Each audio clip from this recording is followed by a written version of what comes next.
Shannon Drayer here at Safeco Field as the Mariners get set to take on the Pittsburgh Pirates. Very strange to see the number of gold shirts on a non-Felix day that are down in the crowd right now. The Buccos do have some fans in the area apparently, so this should be rather fun to see their reaction to what happens tonight.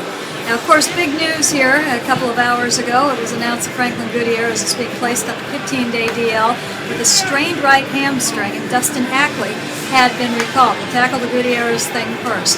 He came out of the game a couple of days ago after crashing into the wall. He complained of hamstring tightness. Now they're calling it a strain. I suspect we'll learn more about that in the coming days. I was told that he was put through some paces out on the field. It didn't go particularly well. The decision was made to place him on the DL. I asked Eric Wedge, how long might he be on the DL? It is the 15-day DL, but often those things go past the 15 days. And as you can imagine, Eric said he had no idea. This is Franklin Gutierrez we're talking about.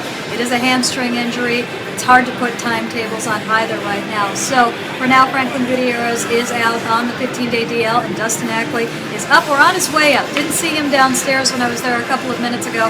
Not sure if he was here for batting practice. He wasn't when it started. Got the late call, so he's not in the lineup. We'll see if he can be used as a pinch hitter, perhaps a pinch runner. He can do that as well, but he is coming up to play. Eric Wedge said that he will play, and that he'll play either in the outfield or he could play in the infield. So this isn't a situation where they're just going to plug him into one position and keep him here.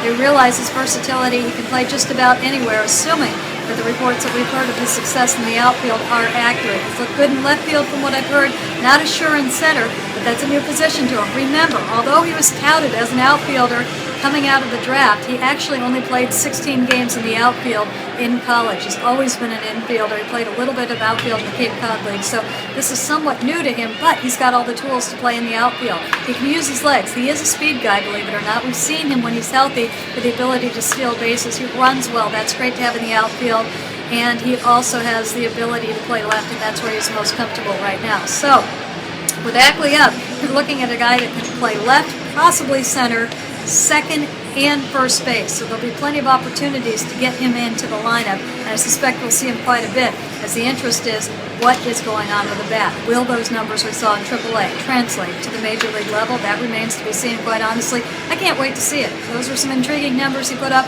I want to see what the changes are, and let's hope that they translate at this level, because that would be a huge plus, not only for this team right now, but in the future, especially if he can play the outfield. And right now he can play the outfield and give you an incredible bench piece, and that he can do just about anything out there, assuming he can hit. So we'll see what happens. Lineup tonight: Andy Chavez leading off, followed by Franklin. Seager Morales is the DH. Ibanez to follow. Back in the lineup is Jason Bay after missing just over a week with hamstring problems of his own. He'll play right field. Justin Smoke, Mike Zunino, Carlos Trianville rounding out the nine. For all the latest breaking news on the Mariners, stay tuned to 710 ESPN Seattle. Follow me on Twitter at Shannon Drayer, and of course on the blog at 710sports.com.